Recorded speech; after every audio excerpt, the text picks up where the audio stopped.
Sudah masuk ke jam 9 pagi dan saatnya kita masuk ke segmen talk show Keluarga Sehat. Sobat Sehat, perlu diketahui bahwa komplikasi penyakit diabetes mellitus dapat menyebabkan berbagai penyakit mata. Nah, jika tidak ada obat sejak dini, kondisi ini akan beresiko tinggi menyebabkan gangguan penglihatan. Untuk itu, komplikasi diabetes pada mata penting sekali untuk diantisipasi sedini mungkin dan agar bisa mencegah keparahan. Hari ini dalam talk show Keluarga Sehat, ini akan membahas tentang waspada komplikasi diabetes mellitus pada mata bersama Dr. Rova Virgana dari Pusat Mata Nasional Rumah Sakit Mata Cicendo, Bandung. Selamat pagi, Dr. Rova. Pagi, Mas Audi. Sobat sehat semua. Selamat pagi. Assalamualaikum. Waalaikumsalam. Gimana dok kabarnya dok hari ini? Alhamdulillah. Sehat. Sehat ya. Puasanya lancar dok, so far? Alhamdulillah. Mudah-mudahan. Ya Allah. Iya. Tadi dokter bilang harusnya kita matanya udah buka, masalah ya mulai loh. Iya, tapi semoga ya matanya buka bukan karena sakit ya, tapi karena habis ibadah. Baik, sahabat sehat yang ingin bertanya langsung kepada Dr. Rova seputar topik waspada diabetes mellitus pada mata, bisa langsung aja bertanya melalui live Instagram, tulis pertanyaanmu di kolom komentar atau question box. Atau juga bisa bertanya langsung pada kami melalui WhatsApp di nomor 082136362018. Baik, Dr. Rova, ini gimana sih dok, kok penyakit diabetes mellitus ini bisa memberikan dampak yang cukup buruk nih bagi kesehatan mata? Oke, Mas Audi dan Sobat Sehat semua. Seperti kita ketahui lah ya secara umum bahwa diabetes mellitus itu angka kejadiannya makin tinggi, makin hari makin tinggi. Dan kita sudah sama-sama tahu biasanya diabetes mellitus itu saya suka mengistilahkannya banyak temennya ya. Jadi kadang-kadang ada tekanan darah tinggi, ada kelainan ginjal, mungkin ada kelainan jantung dan sebagainya. Intinya adalah pembuluh darah salah satunya. Nah, tinggal ganggunya pembuluh darah besar atau pembuluh darah kecil. Kalau pembuluh darah kecil, nah salah satunya jangan lupa di matanya ada pembuluh darah kecil, makanya bisa juga. Pokoknya hampir semua organ di tubuh kita berisiko. Nah, dalam hal ini kita akan mencoba berdiskusi tentang dampaknya terhadap mata. Baik, jadi memang kalau diabetes mellitus itu berdampak kemana-mana dok ya?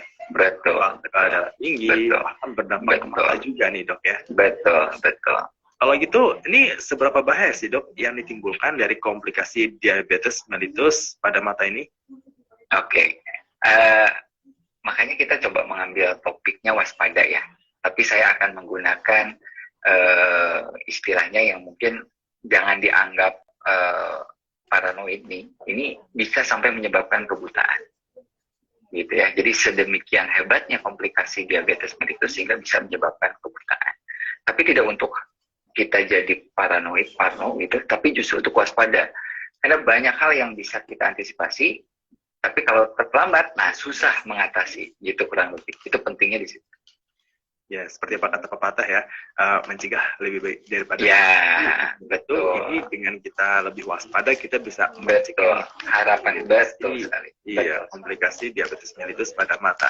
Tapi buat tahu kalau ada komplikasi diabetes mellitus ke mata ini mulai terjadi dari mana dok? Oke. Secara umum dulu ya, tapi nanti yang akan saya bahas justru yang paling kita harus waspada, yang tadi menyebabkan kebutaan. Jadi secara umum saya suka menyampaikan dampak terhadap mata tuh umumnya, kita bagi 3 atau 4. 1, menyangkut permukaan bola mata. Pasien sering mengeluh matanya jadi keset, kok berair, nggak nyaman gitu, seperti ada yang ganjel.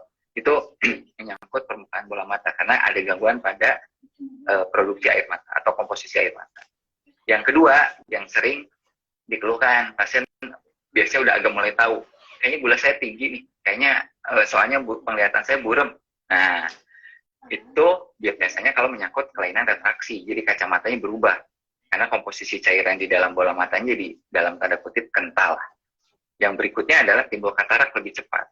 Nah, yang terakhir itu mengenai saraf. bisa retina, bisa atau saraf yang ke belakang ke otak. Nah, kita ingin fokus diskusi sekarang yang sarafnya ini karena dampaknya sangat fatal gitu ya kalau tidak diantisipasi, dia menyebabkan kebutaan. Jadi secara umum itu makanya waspada, hati-hati. Buram tidak selalu berarti gula sedang tinggi, tapi mungkin sudah ada kerusakan pada terutama retina atau saraf mata. Ya, jadi makanya kita juga perlu tahu nih dok ya, seperti apa aja nih gangguan penglihatan yang disebabkan sama penyakit diabetes mellitus ya kan. Kalau nggak salah ada beberapa penyakit mata kan ya, yang memang disebabkan karena diabetes mellitus ini dok. Apa aja dok? Kalau bicara keluhan, nah ini yang mungkin ya related kalau kita mengidap kencing manis, terus ada keluhan pada mata. Satu yang tadi saya bilang, mata kok nggak enak ya.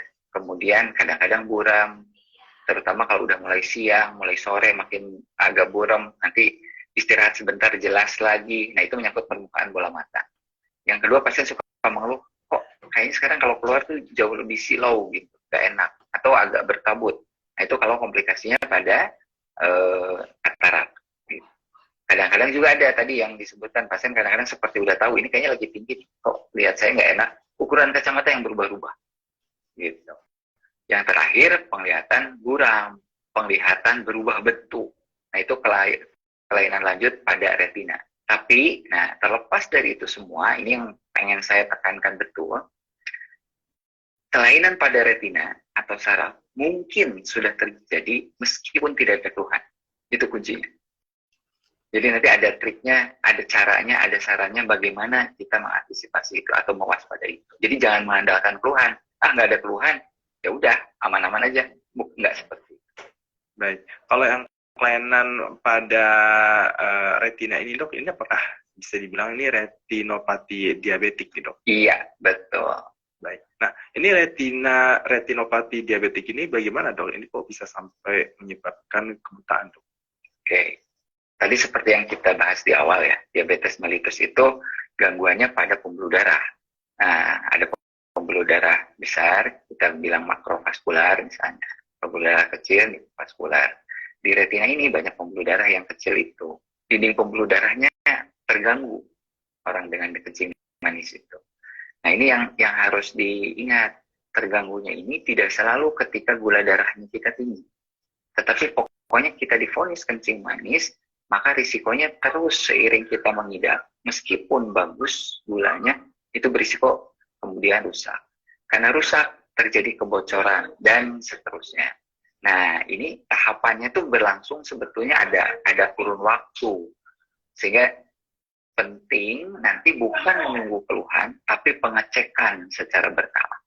Itu kurang lebih. Baik. Nah, apalagi nih ya dok ya, kalau buat penderita diabetes mellitus kan memang beresiko sekali mengalami retinopati diabetik. Nah, komplikasinya ini memang membuat retinopati diabetik ini lebih parah ya dok ya? Iya, tadi seperti kita singgung ya, kalau istilahnya kalau tadi dry eye, mata kering, gangguan permukaan bola mata, itu tidak sampai menyebabkan gangguan yang permanen. Ya. Kemudian tadi gula tinggi, kacamata berubah, nanti gulanya bagus, kacamata stabil lagi. Katarak timbul di operasi, insya Allah selesai masalahnya. Kalau retina tidak, gitu. Saraf nih enggak. Kalau sudah terkena, dia akan terus cenderung progres. Nah, tujuan kita bagaimana menahannya, karena kalau tidak kita antisipasi, itu betul-betul bisa menyebabkan kebutaan. Oke. Tapi setiap penderita diabetes mellitus ini bakal ngalamin retinopati diabetik ya sih dok? Oke. Nah ini menarik memang. Ini salah satu pesan pentingnya. Kita kedokteran kan kesehatannya bicara evidence base ya, berbasis bukti. Nah kita bicaranya statistik jadinya. Jadi kurang lebih sekitar 30%-an pengidap kencing manis yang sudah mengidap sekitar 5-10 tahun, itu mungkin sudah ada retinopati diabetes. Ya. Sampai 10-15 tahun mengidap kencing manis, itu angka kejadian retinopati diabetiknya bisa sampai 80-90% orang. Jadi hampir 100% orang berisiko mengidap retinopati diabetik dalam berbagai derajat ya, ingat. Jadi tidak selalu berarti semua harus yang tadi saya bilang kebutaan, tidak. Tapi mengidap. Karena derajat ini akan menentukan. Kalau derajat ringan, yang tadi saya bilang juga di awal, tidak ada keluhan sama sekali. Nah itu yang ingin kita pertahankan. Jangan sampai masuk ke derajat yang berat. Baik, kalau gitu ya dok ya. Jadi memang harus diantisipasi supaya tidak ada gejala yang lebih berat nih dok ya. Kalau gitu, Ya. bagaimana dok langkah-langkah antisipasi kondisi dari retinopati diabetik dan gejala-gejala ini seperti apa dok? Oke. Nah ini mungkin ini kami dari mata dan juga beberapa profesi terkait, karena diabetes mellitus ini kan multidisiplin ya. Jadi pasien jangan kecil hati, katanya saya harus ke banyak dokter, karena memang penanganannya melibatkan banyak organ. Nah, antisipasi adalah sebetulnya simpel saja. Ketika kita divonis mengidap diabetes mellitus, segera periksakan matanya. Kalau perlu, sampaikan, saya pengidap kencing manis, saya ingin tahu keadaan retina saya. Itu kunci awal utamanya. Ketika divonis mengidap kencing manis, segera periksakan mata untuk mengetahui kondisi retinopati diabetes. Itu kuncinya. Nah, dari situ, itu jadi cut off, jadi starting. Nanti ada berbagai derajat, kita akan diminta untuk kontrol sesuai dengan tingkat keparahannya. Baik. Nah, ngomongin soal tingkat keparahan nih dok, ini bisa dijelaskan lebih lanjut dok. Ini tingkat keparahan dari retinopati diabetik ini apa aja? Oke. Jadi secara umum ya, itu terbagi jadi dua besar. Kalau bahasa medisnya ada non-proliferatif diabetik retinopati. Yang satu proliferatif diabetik retinopati. Secara bahasa awam, yang non-proliferatif ini tidak ada pembuluh darah baru. Gitu, jadi ada pembuluh darah baru yang jelek. Kalau yang proliferatif ada pembuluh darah baru. Kedua, menyangkut pembengkakan pada makula. Makula itu bintik kuning. Kalau kita dulu setelah belajar biologi ya, ada bintik buta, ada bintik kuning. Ini pembengkakan pada bintik kuning. Itu yang tadi saya bilang, kadang-kadang ada keluhannya, lihat agak bengkok, lihat kok ukurannya berubah, gitu ya, seperti mengecil, seperti membesar, atau ada gangguan saturasi warna. Nah, di derajat yang non-proliferatif, itu terbagi lagi. Ada yang kita bilang mild, ringan, ada yang moderate, ada yang severe. Tapi itu belum pembuluh darah baru. Nah, yang proliferatif, nah ini berisiko. Karena di tingkat proliferatif ini sudah dekat ke akan muncul perdarahan nantinya. Pasien ada yang tiba-tiba mengeluh, dok, saya tiba-tiba mengeluh buram, katanya. Tertutup seperti kabut. Itu sudah perdarahan. Itu kecolongan biasanya kita. Karena tidak terantisipasi dari awal. Nah, berbagai derajat ini ada penanganannya. Kalau yang masih sampai severe non-proliferatif atau moderate non-proliferatif, itu penanganannya hanya observasi saja. Jadi pasien akan diminta kontrol periodik. Tapi kalau sudah nanti severe dan proliferatif, itu ada penanganan. Laser misalnya. Atau ada pembengkakan tadi, penyuntikan obat ke dalam bola mata. Kalau terlewat sampai ke perdarahan, itu operasi. Nah, ini yang ingin kita cegah. Ya janganlah sampai operasi gitu.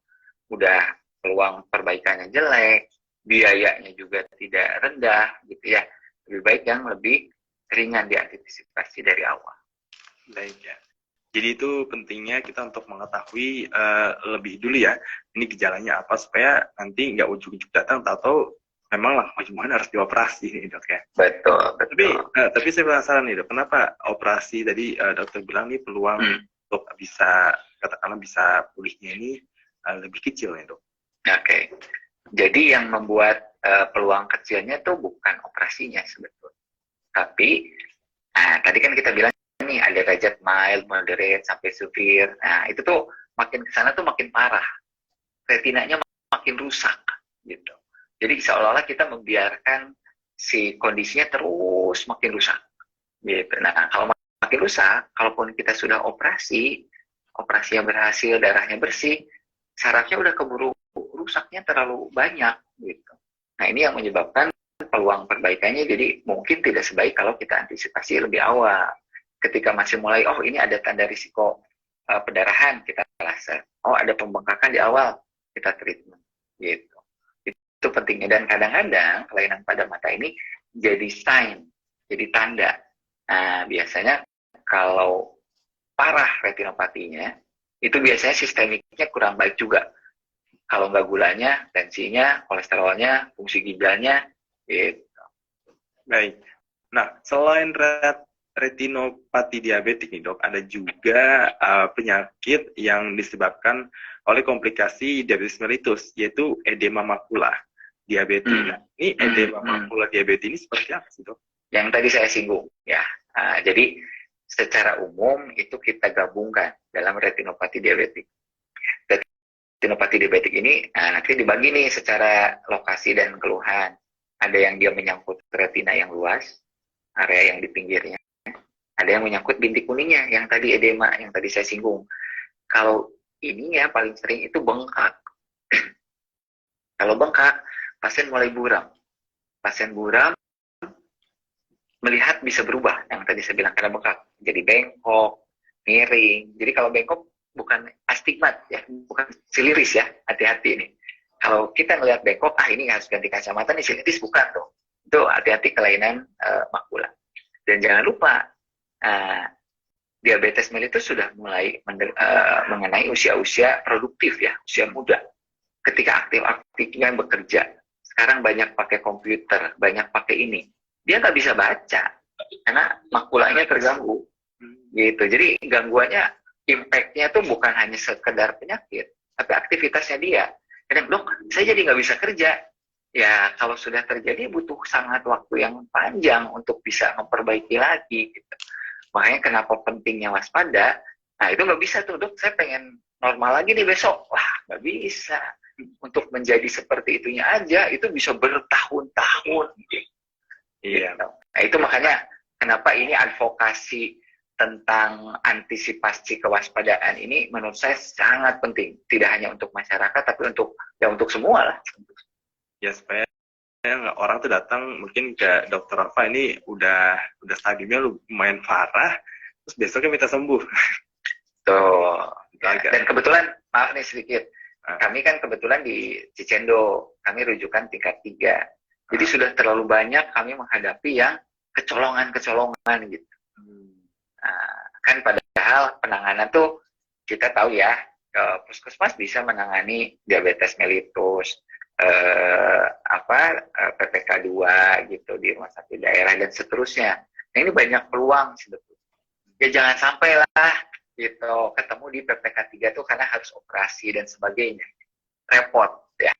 Dan ya itu tadi jangan lupa ya, satu orang yang gangguan penglihatan itu akan membebani satu orang keluarga lain minimal. Oh iya. Karena harus antar, harus nuntun, harus bawa. Iya.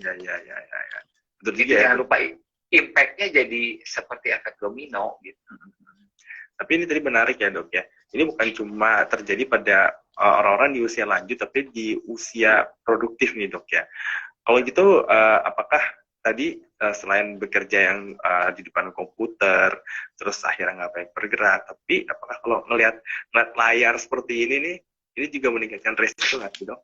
Kalau dihubungkan dengan retinopati diabetiknya, insya Allah nggak. Oke. Insya Allah sih nggak. Paling kalau yang tadi kita terkait ke yang mata kering, ya, kalau orang kencing manis, matanya kering, kalau kita banyak di depan layar, ya pasti lebih cepat timbul risiko keringnya. Jadi banyak nggak nyamannya. Tapi kalau kerusakan yang permanen sih insya Allah nggak. Oke. Tapi penderita diabetes mellitus selain bisa menyebabkan retinopati diabetik, edema makula, ini juga bisa beresiko untuk mengalami glaukoma dok ya, bahkan juga katarak nih. Ya. Oke. Tadi yang disinggung awal, yang tadi ya, satu di depan mata kering, gangguan refraksi, katarak. Jadi itu memang timbulnya lebih cepat. Selain karena biasanya orang kencing manis usianya juga sudah mulai di atas 40 dan seterusnya, di mana katarak sudah berisiko timbul. Nah, kita kencing manis itu mempercepat.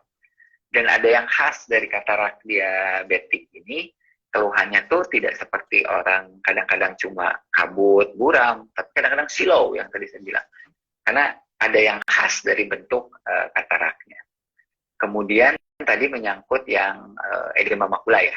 Nah itu tadi, edema makula tuh yaitu kadang-kadang kalau hanya retinopati diabetik yang terkena, sampai di derajat proliferatif yang tadi saya bilang sudah mulai ada pendarahan, itu pasien anteng-anteng aja, gitu. Nggak ada keluhan sama sekali, gitu. Tapi kalau edema makula, itu sangat terganggu langsung, apalagi kalau kena dua-duanya. Aduh dok, saya jadi nggak bisa baca, saya jadi nyupir susah, langsung gitu keluhannya. Nah ini jangan lupa yang tadi sedikit disinggung sama Mas tentang diabetes mellitus mengenai banyak organ juga ya. Maksudnya bukan cuma retina dan seterusnya. Ini jangan lupa nih, perburukan retina itu dipengaruhi juga sama kondisi yang lain. Jadi nggak bisa hanya, ya udahlah saya periksa mata dulu, nah udahlah saya pengen gulanya bagus dulu, udahlah saya pengen sarafnya dulu, nggak bisa tuh. Karena harus paralel kita menangani. Oke, baik. Nah, di awal tadi kan ini kita juga ngebahas ya dok ya, gejala awal dari komplikasi diabetes mellitus pada mata ya salah satunya pandangan kabur. Jadi supaya kita tidak mengalami pandangan kabur ini atau penyakit mata yang lebih parah lagi nih dok ya, apa yang harus dilakukan untuk mencegah agar tidak semakin parah dengan gejala lanjut yang ditimbulkan? Oke. Satu, balik lagi, saya tetap harus menekankan. Yang penting itu memeriksakan diri meskipun tidak ada keluhan. Begitu kita kencing manis, datang ke dokter mata. Ini maaf ya, bukan berarti kami supaya dikunjungi ya. Tapi memang harus diperiksa retina. Retinanya harus diperiksa. Jadi sebetulnya ada guidelines tuh. Ketika sudah didiagnosis kencing manis, itu ada beberapa step. Terakhir di World Diabetic Day, kami beberapa bidang ada seminar, itu dari ahli ginjal pun ternyata sama kayak mata. Karena mereka mikrovaskular, jadi katanya dari ginjal, begitu mengidap kencing manis harus dicek tuh fungsi ginjalnya, karena mungkin sudah ada kelainan. Jadi agak mirip sebetulnya, bahwa ada kewaspadaan di awal ketika kita didiagnosis diabetes mellitus. Jadi kunci utamanya jangan nunggu keluhan. Gitu. Ketika ada keluhan, tolong dimengerti. Tolong dipahami, nanti penjelasan dokternya, ini yang mana nih? Nanti jangan sampai lupa, teman saya juga enggak kok, cuma katarak doang, ini mah kacamata doang. Nah, padahal keluhannya agak-agak mirip gitu, sama keluhan retina. Karena dongengnya lain banget nih, penanganannya itu bisa sangat macam-macam. Makanya pahami dulu. Dengan paham, biasanya nanti kita jadi lebih bersemangat untuk, oke, saya ingin menjalani ini. Karena saya nggak mau ada gangguan penglihatan sehingga saya nggak bisa kerja, sehingga saya nggak bisa ngapa-ngapain gitu. Iya, jadi memang memang penting banget untuk mengetahui langkah untuk mencegahnya biar nggak semakin parah dan supaya resiko yang ditimbulkan juga bisa lebih sedikit ya dok ya. Baik, Dokter Rova dan juga Sobat Sehat, kita akan jeda terlebih dahulu. Saya mengingatkan pada Sobat Sehat yang ingin bertanya langsung kepada Dokter Rova, bisa langsung aja tulis pertanyaan di kolom komentar live Instagram Radio Kesehatan atau WhatsApp 0821 3636 2018. Kita akan kembali lagi setelah pesan-pesan sehat berikut ini. Tetap bersama kami di Talk Show Keluarga Sehat. Baik.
Sehat, Sobat Sehat, kembali lagi di talk show Keluarga Sehat, membahas tentang waspada komplikasi diabetes mellitus pada mata bersama Dr. Rova Virgana dari Pusat Mata Nasional Rumah Sakit Mata Cijendo Bandung. Baik, dokter, tadi saya sempat nanya mengenai glaukoma, dok ya. Jadi penderita diabetes mellitus ini bisa mengalami glaukoma, dok? Iya. Maaf tadi kelupaan ya, saking semangatnya. Ini glaukoma ini, kenapa tadi belum saya ceritakan? Karena ini tuh ujung dari perjalanan penyakit retinopati diabetik. Istilahnya komplikasi tambahan, komplikasi akhir. Glaukoma itu kan macam-macam. Kadang-kadang pasien, kok saya nggak ada keturunan, kok glaukoma? Banyak sebabnya. Salah satunya karena diabetes ini. Dan terjadinya ketika sudah melewati fase tadi tuh, pembuluh darah barunya selain di retina juga maju ke depan, menyumbat, timbul glaukoma. Nah, glaukoma pada diabetes mellitus ini jauh lebih sulit ditangani. Jadi kalau bicara penanganan, ya jangan nyampe ke sana gitu, balik lagi lah. Saya dorongnya, kita jangan mikirin bagaimana mengobatinya, tapi gimana mencegahnya. Jadi di awal saja dulu. Kalau sudah ngobati mah, ya berarti kan kita sudah istilahnya udah kelewatan ya. Udah kelewatan ya udah nanti kita treatment. Saya harap diskusi kita di sini kan karena waspada, maka arahannya yang kita bicarakan di aspek pencegahannya dulu ya. Nanti kalau mungkin ada pertanyaan barulah kalau masalah treatment. Baik, ini pemeriksaan mata ini penting banget, sepenting itu ya dok ya untuk rutin dilakukan buat penderita diabetes mellitus, terutama ini tadi yang dokter sempat bilang juga kalau udah sampai glaukoma berarti udah sampai tahap yang akhir, itu berarti kan tahap yang paling parah ya dok ya? Ya, gitu. Ini jadi seberapa sering atau bagaimana nih untuk pemeriksaan mata yang secara rutin nih dok? Dan kira-kira fasilitas kesehatan yang seperti apa? Nah ini, jadi jangan khawatir ya. Tidak usah berarti setiap bulan periksa ke dokter mata, enggak gitu ya. Jadi guideline secara umum adalah begini.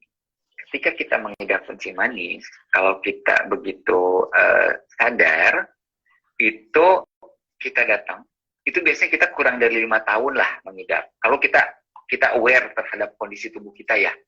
Nah, jadi kita waspada nih, pola makan, kita waspada cek gula, berisiko orang tua, itu diceknya biasanya ketawanya di bawah 5 tahun. Retinopati diabetik secara teori paling cepat setelah 5 tahun mengidap. Ya. Jadi di bawah 5 tahun itu biasanya belum ditemukan retinopati diabetik. Ketika belum ditemukan, itu kontrol cukup tahunan. Cukup 1 tahun sekali. Ketika pada satu saat kita kontrol, ini sudah ada retinopati diabetik nih, non-proliferatif, 1-2 dot, masuk kategorinya ringan. Itu cukup 9 bulanan.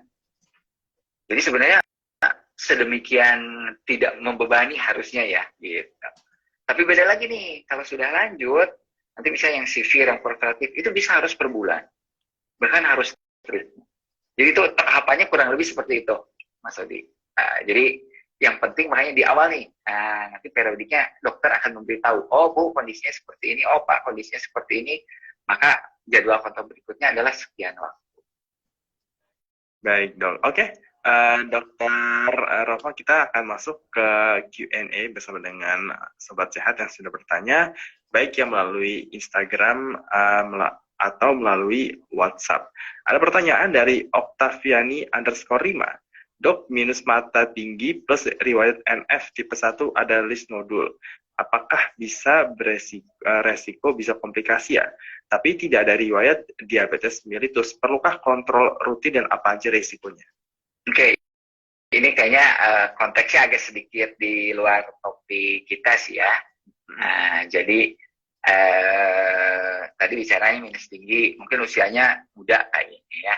Mungkin pernah periksa tadi. Saya dengar NF mungkin arahnya ke arah myopik CNV barangkali. Jadi ada pembuluh darah baru juga di area makula tadi, di area bintik kuning. Gitu. Nah, pada prinsipnya sih, yuk kita aware terhadap kesehatan mata gitu ya. Jadi mata ini kadang-kadang mungkin menurut saya kadang-kadang masih jadi anak tiri.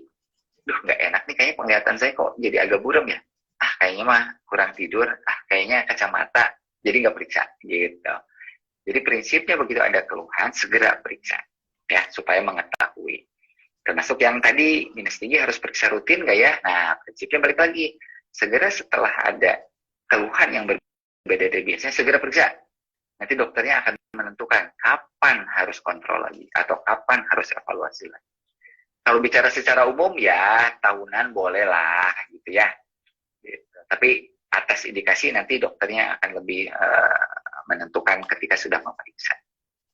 Baik, ya. Jadi memang harus diperiksa dulu ya, Dok ya. Baru tahu penanganan seperti apa. Betul. Oke. Baik, ini juga ada pertanyaan nih dari Muhammad Muhammad Iki. Dok, ini akhir ini saya nggak mengatur gula darah saya dan pandangan mata kiri saya lama-kelamaan memiliki bercak-bercak yang cukup mengganggu. Ini apakah mata saya bisa disembuhkan dengan mengatur gula darah saja? Ya, oke. Balik lagi nih, prinsipnya ya. Jadi ketika ada keluhan, ini yang saya tangkap nih dari yang ditanyakan oleh Sobat Sehat ini, kesannya ketangkap saya belum periksa, gitu ya. Karena nanya ini ada gini kok makin nggak enak, bisa disembuhkan nggak? Periksa dulu, gitu. Karena yang tadi saya bilang, kita akan paham, kita akan dijelaskan, oh kondisi Bapak begini, nanti perjalanannya kira-kira begini atau penanganannya begini. Karena kalau yang tadi bercak-bercak itu bisa macam-macam nih. Tadi yang saya bilang pendarahan itu bisa keluhannya bercak-bercak. Tapi belum tentu juga. Bisa saja bercak-bercak itu timbulnya proses alamiah. Tapi kalau udah mengganggu penglihatan, nah kita waspada. Jadi segeralah periksa dulu untuk segera bisa menangani penanganan. Dan tadi kesebut, saya kurang mengontrol gula darah. Nah, ini maaf nih, saya kebetulan Muslim, saya suka bilangnya gini. Ngatur gula darah dan sebagainya tuh kayak sahadatnya lah gitu. Jadi kalau kita mau ibadah yang lain ya intinya harus terpenuhi dulu gitu. Ya.